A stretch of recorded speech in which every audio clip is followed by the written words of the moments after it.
All right, good afternoon. Thanks so much for joining us. Just a little after 2 o'clock here. We'll get started so we can respect everyone's time today. Today, we're going to talk about Merit, which is Maine's new retirement investment trust. This is a new program going into law. Well, it's been passed into law, but it will be going into effect after the first of the year. It's going to affect all business owners with 5 or more employees. So this is a big topic that's going to impact a large portion of our so, do want to just do a quick introduction here. I'm Chris Clough. I'm the president of Paper Trails. We are a payroll company with offices in Kennebunk and Topsom. And we've been very grateful to have Beth Bordowitz, who is the executive director of Merit, here joining us today. She has been an excellent resource for us as we've been working with clients, and she's been a really great advocate for this program throughout the state. So welcome, Beth. And I'm going to toss it right over to you to get started. Once we go through a quick agenda here, we're going to talk about everything we need to know about Merit, where it came from, how it works, what it's going to have an impact on employers and employees, what are the responsibilities of the employers in the program, and how can Paper Trails and other companies like us help, of course. And then we'll have a quick question and answer session at the end. Certainly, a quick reminder, we are recording this. This will be posted to our YouTube channel. You can go to papertrails.com and click on our YouTube link. This will be probably posted tomorrow by the time we get it all cleaned up and so forth. So without further ado, I'm going to introduce Beth here and let her start running through an overview of Merit. Thank you, Chris, and hello to everyone who joined us. It's really my pleasure to introduce you to Merit.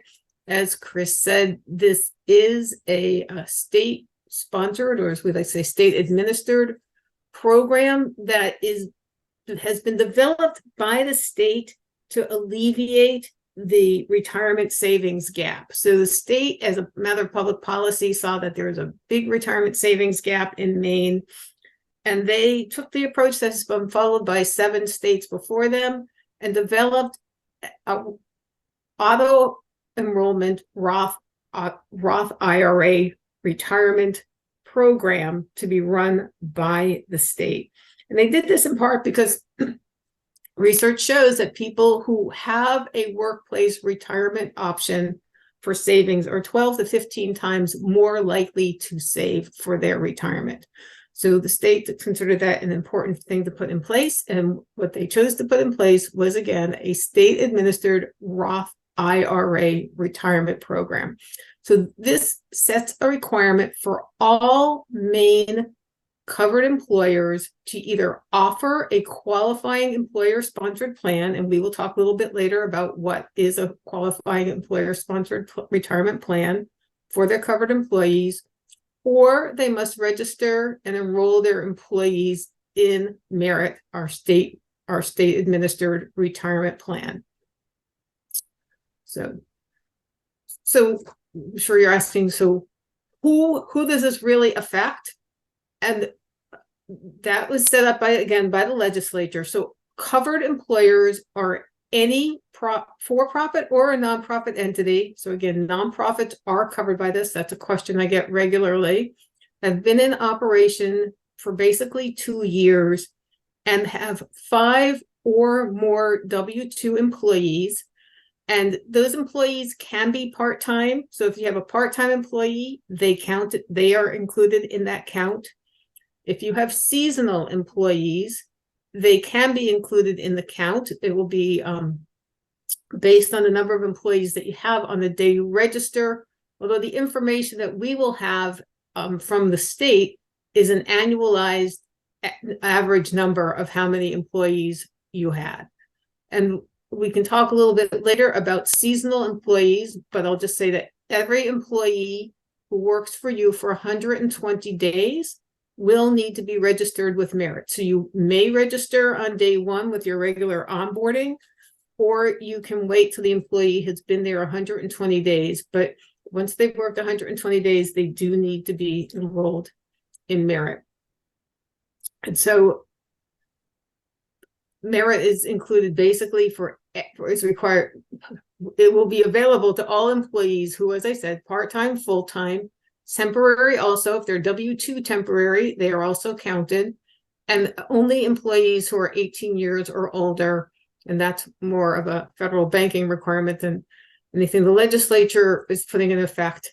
And they must have taxable wages in Maine. So if you're an employer and you have employees in Maine and New Hampshire or any other state, they're working remotely, it is only covering your Maine-based employees. The program basically is ready to go. Maine chose to get this program off the ground pretty quickly by partnering with the Colorado program, which basically provided us a lower cost opportunity and a turnkey program.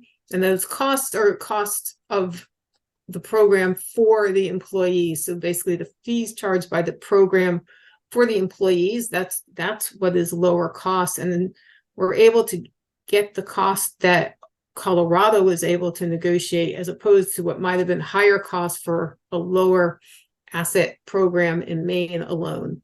And we are working with other states to hopefully bring them onto the partnership, since that will help us have more negotiating power.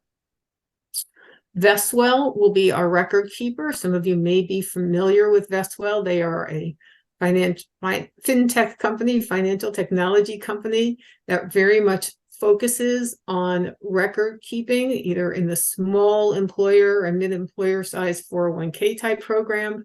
And they also have a strong state-based group of programs. So they actually run Maine's 529 college savings program. They're the record keeper for that as well as the record keeper for other state 529s and the record keeper for 7 of the other states that offer auto IRA programs. Our pilot program has just started. Our first couple of employers have updated their data into the pilot program. So the site seems to be working very smoothly.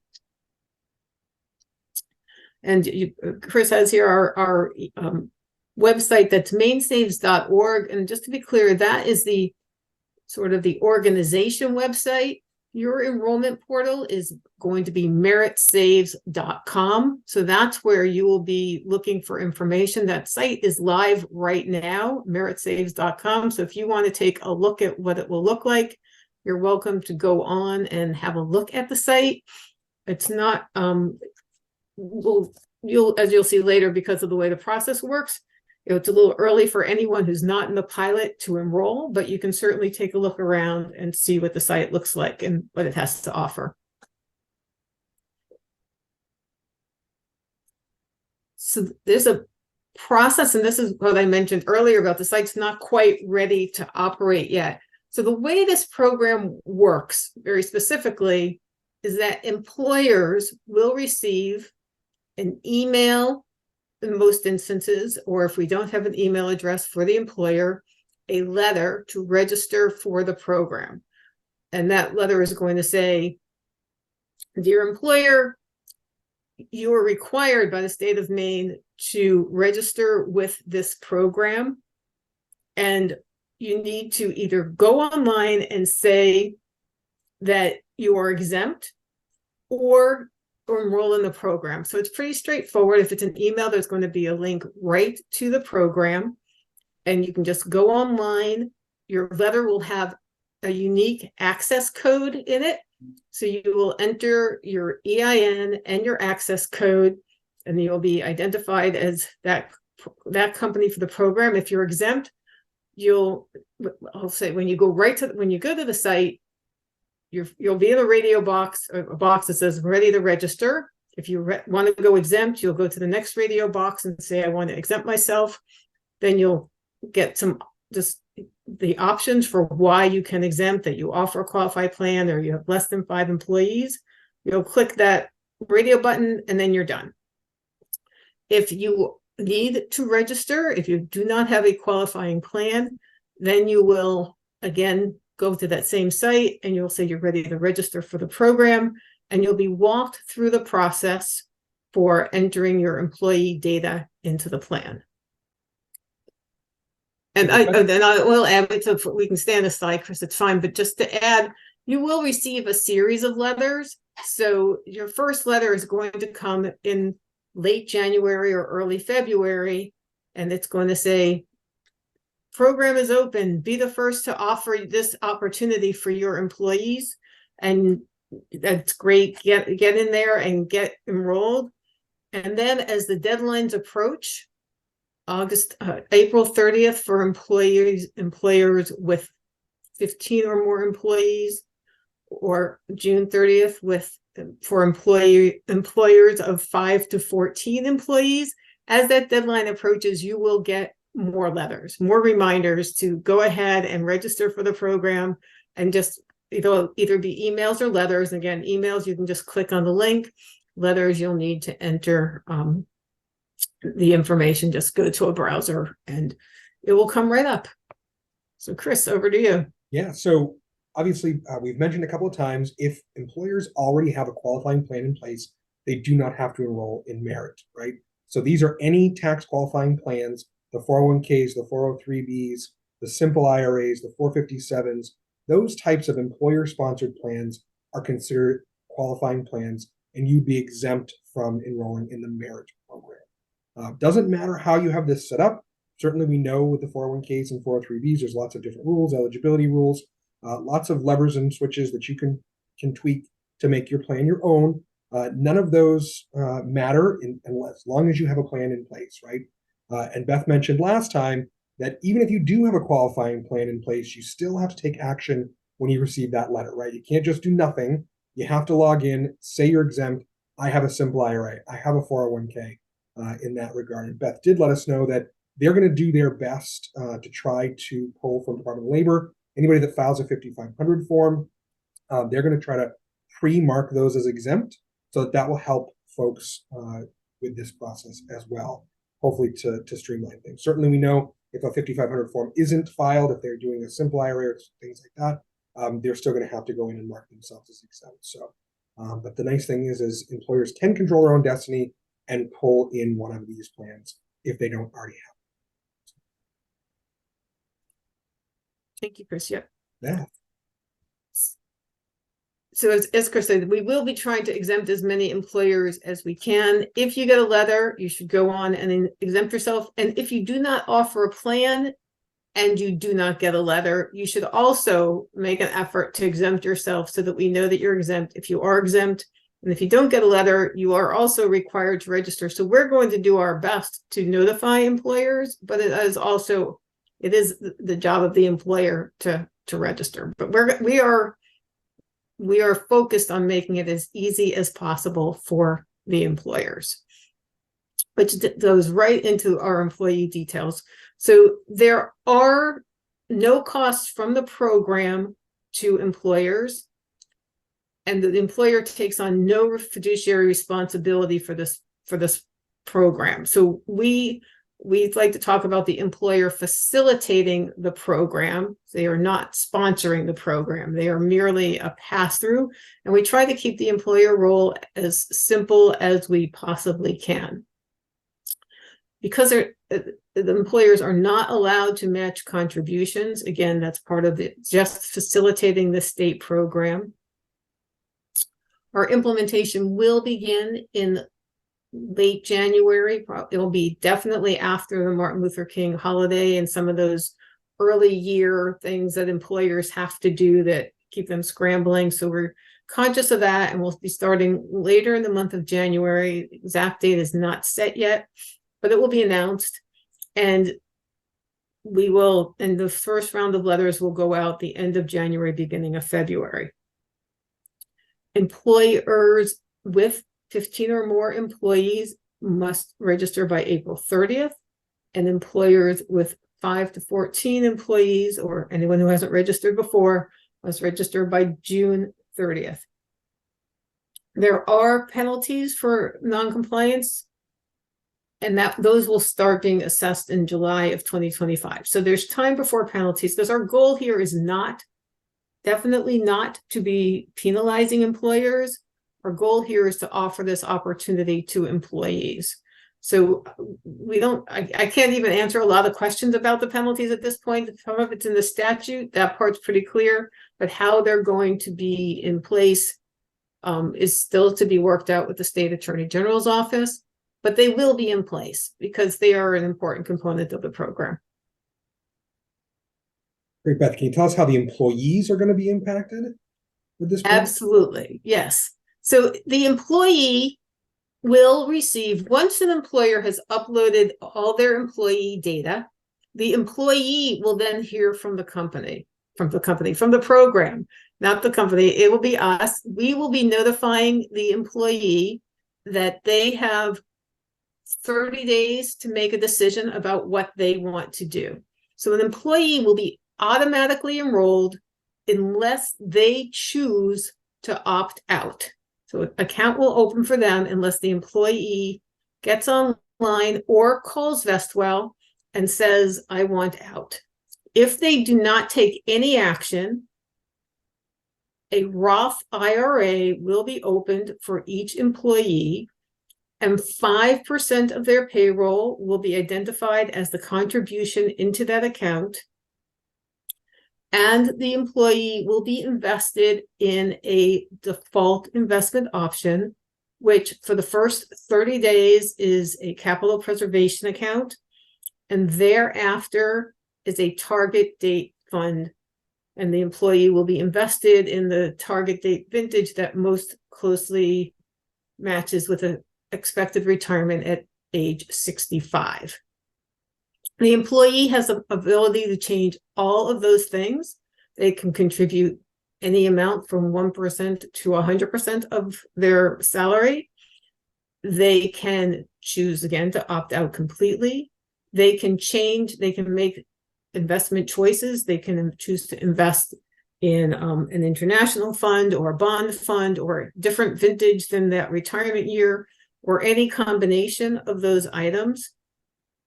And again, for those employees who do nothing, that they will be enrolled at 5%.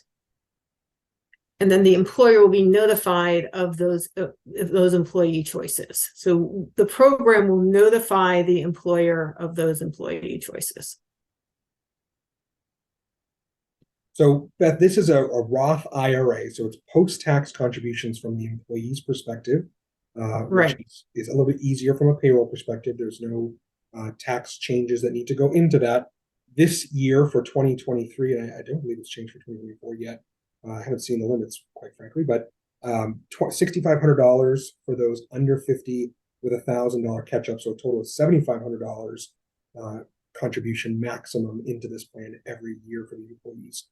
There are income restrictions and limitations in this program. So if folks are in the higher income brackets, this may not be the right program for them. But we have our annual limits card that we send out every year that will have these numbers on them as well. We send them out to all of our clients and all of our partners that have that information on them. So once that stuff's been posted for next year, we'll get that out for folks as well. Great. And the program will know if an employee is getting close to that 6,500, and they will not allow contributions into this program above either the 6,500 or the 7,500 amount. And most payroll systems should have those safeguards in place as well. Certainly ours does. So any other, I think we talked about, or we didn't talk about the automatic increases. So we have not yet talked about that. Tell us about the fun stuff. So just a few more employee details. The program provides for an automatic contribution increase. So if an employee is at 5%, they have not made any changes from the default provisions. After they have been in the program for basically 6 months, at 1 year, but once they've been in the program over 6 months, the next January, they will be increased 1%. So it's not annual based on when they started the program. Every January is when the automatic contribution will go into effect. And again, employers will be notified by the program about this. It's not something the employer needs to be tracking. The program will be notifying the employer that there has been a change in the contribution amount for those employees. The employee can, of course, opt out of the automatic contribution increase if they choose to. We call it the auto escalation clause. The employees can choose right at the beginning to say, I don't want any part of that. I'm happy with my 5%, but I'm going to keep it there.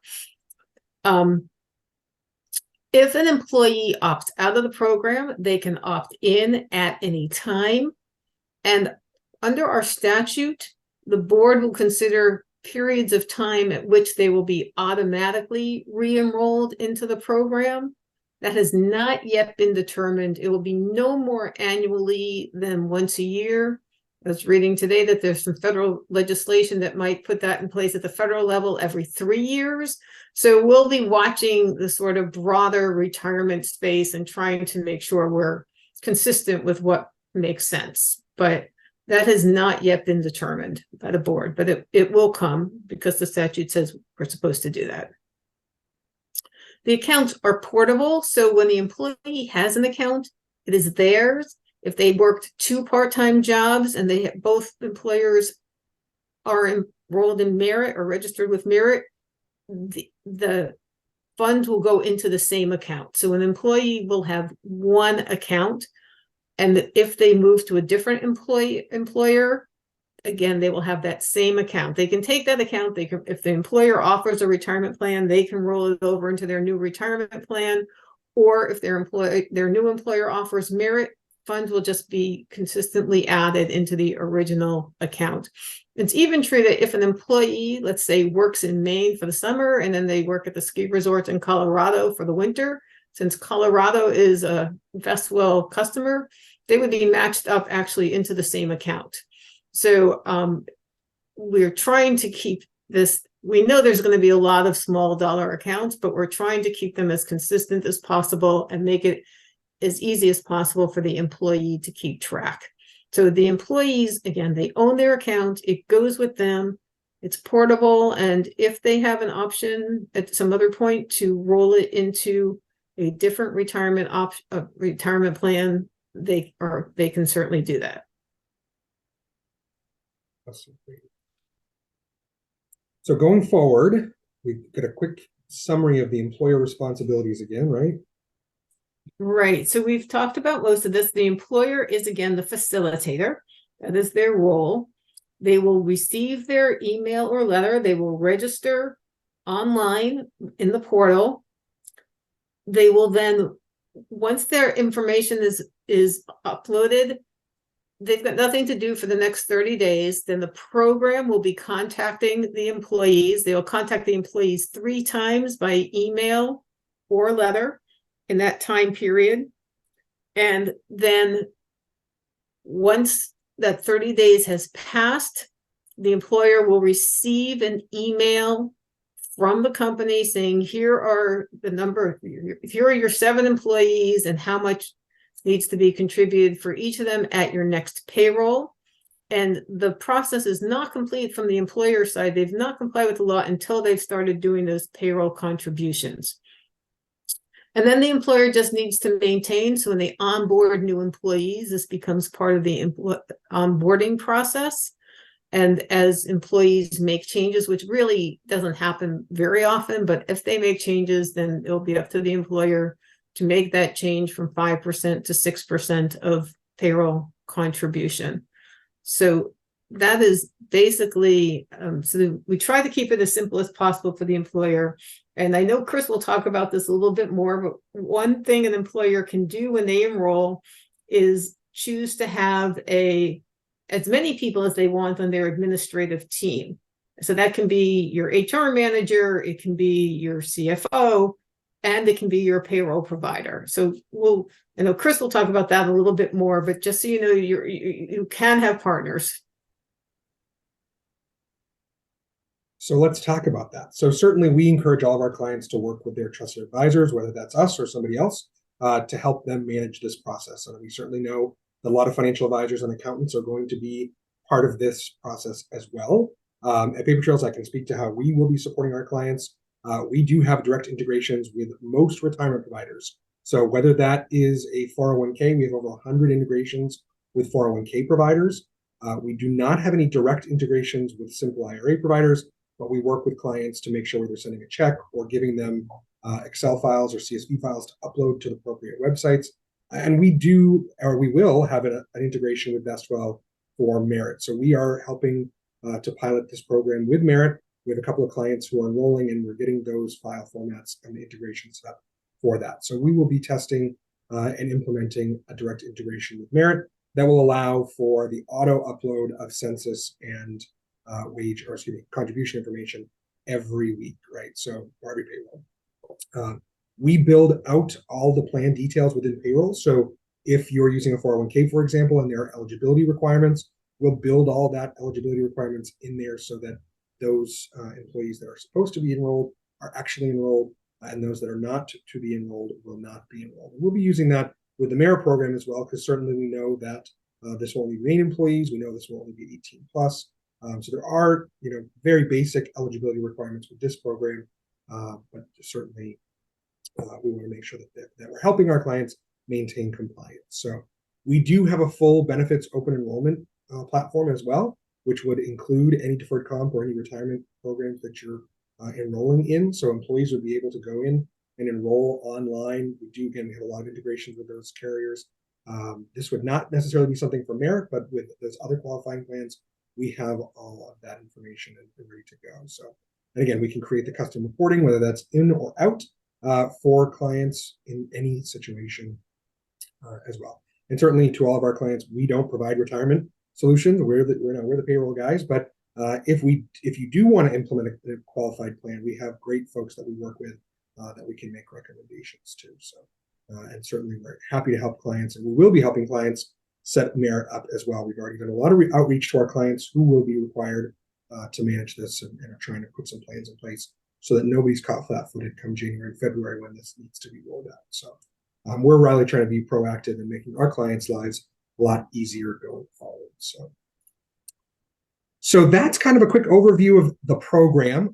Just a quick plug, we do have a full guide to this program on our website. If you go to papertrails.com/retirement, you can download it. We have physical copies as well. If anyone needs one of those, please reach out. We're happy to provide as many of those as you like. If you need some for clients, I know we have a lot of our accounting partners on here as well. We're happy to provide those. Beth has still talked about a lot of announcements to be coming. We're pretty tuned into this as well, and we will be posting about these on all of our social media. So Facebook, Instagram, TikTok, YouTube. This will go on YouTube, obviously, LinkedIn, and so forth. So be sure to follow us, because we will be sending more information out about this as we hear about it. So certainly our website and blog has lots of information, and you're welcome to reach out to us with any questions. Beth's contact information is here as well. I do have the Q&A open, Beth, and certainly anyone feel free to put things in the chat or in the Q&A. I've got a few here we can start with, Beth. So are quasi-public entities able to participate? Not a nonprofit, not a government, specifically interested in soil and water conservation districts. Employees are not government employees.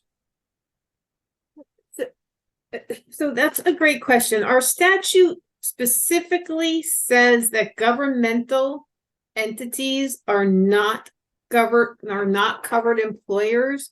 And so I can tell you what it says very specifically is the federal government, the state, or any other state, any county or municipal corporation, or any of the states or any other states' units or instrumentalities. And I suspect that quasi-governmental is considered an instrumentality and would not be allowed. But you have my contact information. You're welcome to contact me and talk it through, and we can figure that out. And I will also add, for updates, if people want to go, they can go to that website, mainsaves.org or meritsaves.org at this point, and request to be on the mailing list, and then you'll get updates from me directly as well. So. Awesome. Thank you. A couple more. Will there be a contribution match from the state, seeing as employers are no longer providing a match? Or cannot? There is no contribution match from the state. So yeah, and that I will say, it heartens me very much to know how many Maine employers would really like to be able to make a contribution into this program. I get that question regularly. So there is no state match. It is entirely possible that down the road, as part of some federal legislation, the savers match will be able to be part of this program, but that isn't coming around for a couple of years. And you've mentioned that there are other states that have already implemented this. Some employers are providing a small stipend to directly be put into these programs, right? And there's nothing that disallows that opportunity, correct?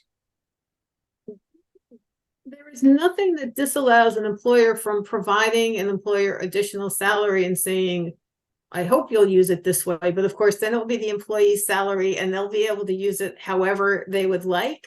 But I have heard of employers looking to do that. They, again, because they really want to be able to contribute and know the importance of this. If an employer signs up with Merit, can that employer still set eligibility rules and restrictions? For example, over 21, worked with the company for 2 years, making more than $5,000, et cetera, which those, of course, are a lot of the eligibility rules for our qualifying plans. Right. So no, every employee is going to be registered with the program. So because it's not the employer's program, the employer again is just facilitating it for the state. So if as an employer you would like to have some of those plan design items in effect, then you would need to have a qualified plan that is managed and maintained by the employer. I will add, I think Chris covered this, but just to reiterate, if you have a 401k or for any qualified plan and the rules allow you to only provide it to some of your employees, that still counts as a qualified plan. So you would be exempt from merit if you offer a plan to some, but not all of your employees. You know, they have to work a year before they're in, or any of those sort of normal plan design elements. Will Merit have socially responsible investment options? Merit are not at this time. Our investment options are the bond fund, international fund, the target date funds, and the capital preservation fund. We will be looking at other options in the future, although the best practice on these types of programs is to keep the investment choices modest so that they are not overwhelming and confusing. So at this point, we do not have socially responsible investment options. And I don't think there'll be any added in the near future, but if that's something people are interested in or not, or specifically not interested in, they can always let me and the board know, and it's something we can look at. Bob asked, yes. So to confirm, this is a Roth IRA, and the contribution limit for employees will be $7,000 for 2024. Yes, I just looked that up, Bob. 2024 Roth IRA contribution limit will be $7,000 with $1,000 catch-up. So, and certainly you're probably more familiar with the phase outs of income. And the thing I'll add there is the employee does have a choice to have a traditional IRA. So if they want to do that, they can notify Vestwell and open a traditional IRA. The employer, again, would not be responsible for making that a pre-tax contribution. The employee would take that as a deduction on their tax return when they file it. Rocco asked, did you say that employers cannot make contributions or match? And that's correct. There's no employer match. Rocco, we can talk if you'd like about, trying to direct a stipend of some sort there if that's something you're interested in. But right now, there's no mechanism. Brady asked, what will the target date fund family be? So I'm assuming he's meaning Fidelity or American Funds or what? Yeah, that's the target they are SSGA, State Street Global Advisor target date funds. And the international fund is a BlackRock fund. There is no cost to the employer, but what is the cost to the employee to participate in the program? Assuming talking right. Yep. So the employee cost is it is $26 annual flat fee per the account, which is deducted quarterly. So quarter each part of the year, not in the first quarter, and then the first quarter is prorated, and then a 20 basis point asset under management fee. So based on the assets in the account, a part of each of those fees goes to the state, and a part of each of those fees goes to Vestwell. So the state is tasked with becoming self-sustaining. So those fees will will be the only thing that allows us to become self-sustaining over time from the state's perspective. And of course, Vestwell's fronting all the costs to get this going in the first place.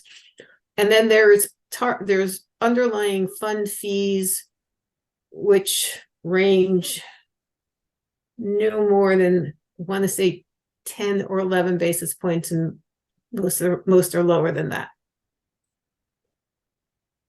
If our company already offers a 401k program, but the employee wants to enroll in Merit instead, is that possible? It is possible. It is. I will say the legislation was was drafted with the hope that that would not actually happen, but it is possible. So for a covered employer, it is right. It basically says a covered employer is one that has not offered a tax qualified plan within the current year or the 2 preceding calendar years. So that language was put in the statute to try to prevent employers from dropping their qualified plan. But if you don't have a qualified plan, you will become a covered employer over time and be not only allowed but required to register with Merit. And Michelle, I would encourage you to chat with your financial advisor and your third-party administrator. Most 401k platforms allow for a Roth option if that's what the employee is looking for. So I would encourage you to have that conversation. Absolutely. So although we give a stipend, it would be taxed before and after the contribution, correct? And that would be correct. If you gave a stipend to your employee, that would be taxable wages. And because a Roth is after tax, essentially they would owe the tax on whatever stipend you were giving them as well. Question, Paychex is currently refusing to partner with Merit. They'll only do payroll contributions to their own 401k plan. How does the employer handle this if they want to choose Merit as their retirement plan option? And Beth has given us the templates for import, and I would encourage you to chat with Paychex to see if you can create some sort of custom export from their system, each payroll, for you to easily upload to the Merit website. You'd have to log in to Merit every payroll and upload a census file as well as the contribution files. That's how we're understanding it today. Shameless plug, myself as well as others would be happy to chat with you if Paychex isn't willing to work with you in that regard either. But Beth, do you have any other thoughts on that? Right, and yeah, well, I just want to add, Paychex is going to be one of the pilot companies does have Paychex as their payroll provider. So we'll see in real time what's going to happen there. There is I guess I will in this forum just leave it there. But I will say that the auto IRA, all of the state auto IRA programs are working, including Vestwell, are working with Paychex, and so there may be more willingness to support employers entering auto IRA programs, and that's nationwide by Paychex in the future. I would be quite surprised if they don't get their act together, frankly, because I think the wave is coming, right? Is there an investment committee or advisor group that is managing the fund's options? If not, may the individual business bring their own financial advisor? Right. So the board of directors of technically the Maine Retirement Savings Board does make those decisions, and we have engaged the board has engaged Makeda Investment as investment advisory service to work with us on the investments in the program. And because we partner with Colorado's investment advisor also has reviewed the options in the program. And any other partner we have, it's actually one of the requirements is that they have an independent investment advisor. So at least to start. So they have been reviewed by an independent investment advisor, and our board does review that and gets quarterly updates on the investments and how they're performing and whether they're appropriate to remain in the program. But to further answer your question, the individual business does not have any discretion or choice over the investments in Merit. Question, if the slides will be available, yes, this has been recorded. This will be posted on our YouTube channel. So go to papertrails.com, click on our YouTube link. Also, this papertrails.com/retirement link, we will have our full guide to the retirement program on there available for you as well. And I'll ask John to post this webinar and the slides on that link as well tomorrow. So probably look tomorrow at papertrails.com/retirement for slides and recording.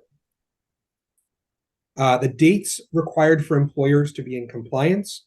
Really quickly, employers with 15 or more employees, again, W-2 employees, full, part-time, seasonal, any type, will be required to comply by April 30th of 2024, either get registered or opt out. With 5 or more employees, it will be by June 30th of next year. Will the working retiree population be required to participate? Yes, they will be automatically enrolled, and they can choose to opt out like any other employee.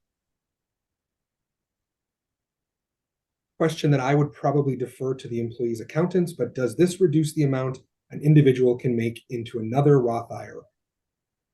Oh, the answer to that is the Roth IRA. Not to give tax advice, so I agree with Chris. You want to talk to your accountant, but generally, if your Roth IRA is capped, you can't have like 15 Roth IRAs each at that cap. So if you are contributing to a different Roth IRA, this would not be in the amount would be aggregated to determine your maximum. So here's a question: how do employees opt out? Where is the paperwork or administration of that taking place? And does Merit have a starter pack of paperwork and language for opting out for HR records? So again, there's a lot of questions. Let me take them one by one.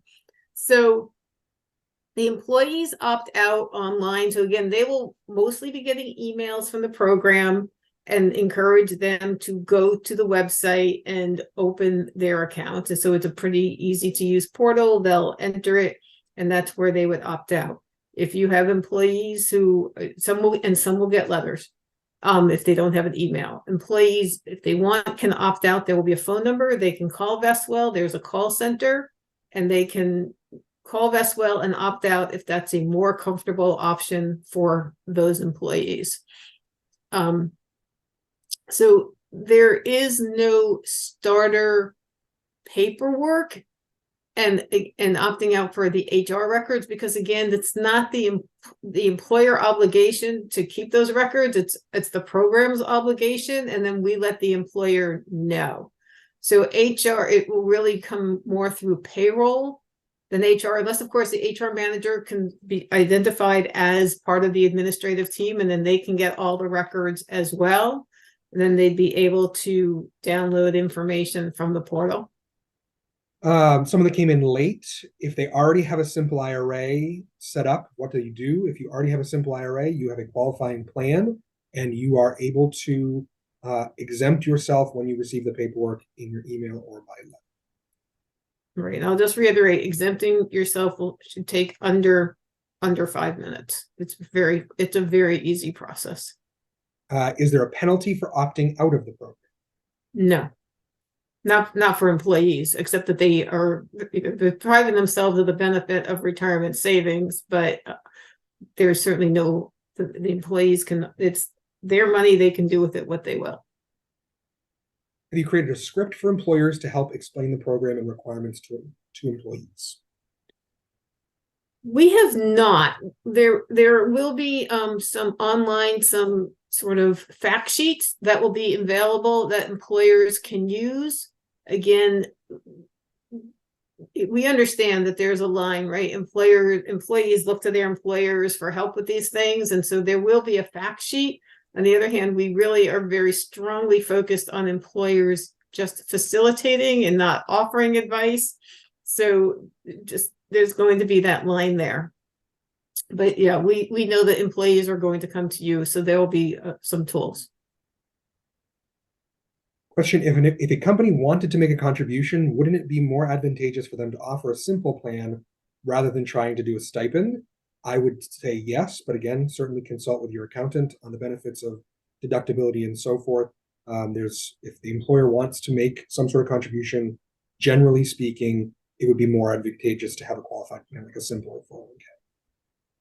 Right, and employers can keep in mind that right now the federal government offers many incentives for opening retirement plans, and that again something to talk to Huge credits. your advisor about, because whether that makes sense for you. Are employees counted strictly by whether a W-2 is issued?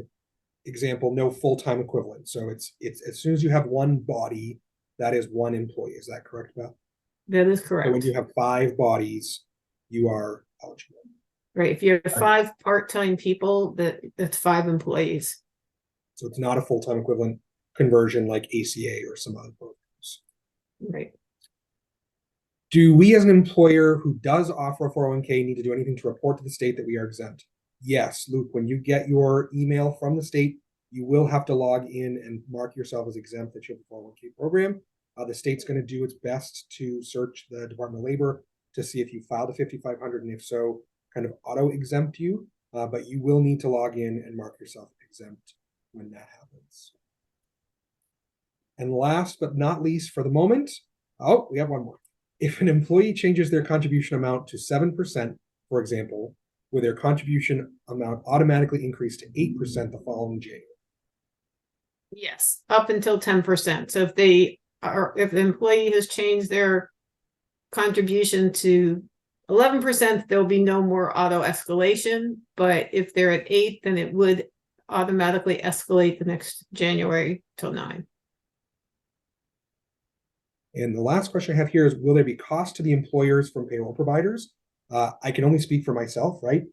We do not have a plan to charge clients for this service, for the integration, for administration. This is just part of the product and the service that we offer.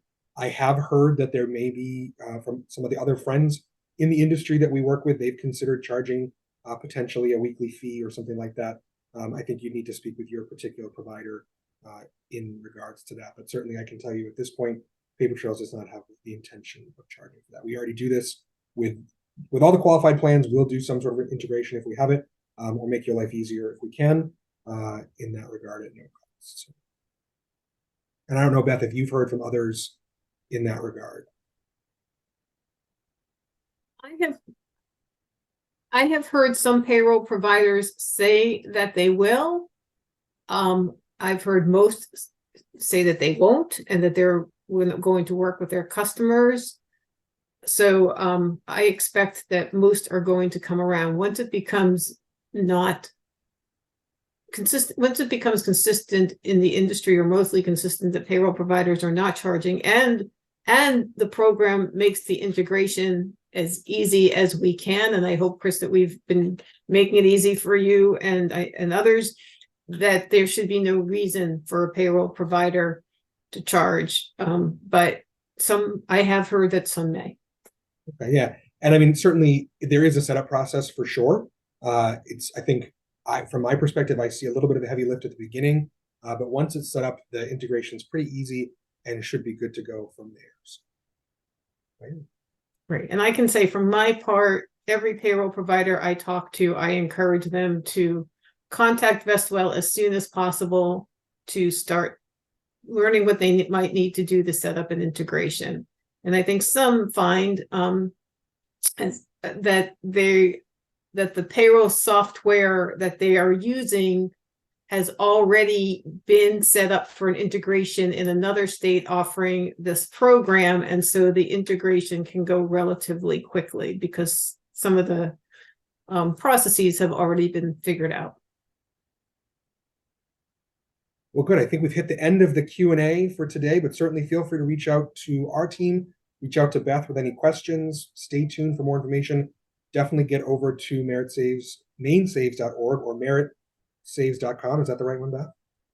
Right. So it's meritsaves.com is the enrollment portal. Mainsaves.org or meritsaves.org. Both will take you to the information about the program that the state provides, and also any information about the board. It is a public board, so our meetings are all open to the public. You can attend anytime and see what we're doing.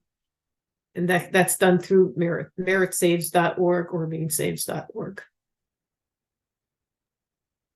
Excellent. Well, thank you very much, Beth, for joining us. It's been really great to get through this program, and we look forward to continuing to get this rolled out with you. Thanks, everyone, for joining. And again, this will get posted online tomorrow, papertrails.com/retirement, or on our YouTube channel for more information. Thanks very much. Have a great afternoon, everyone.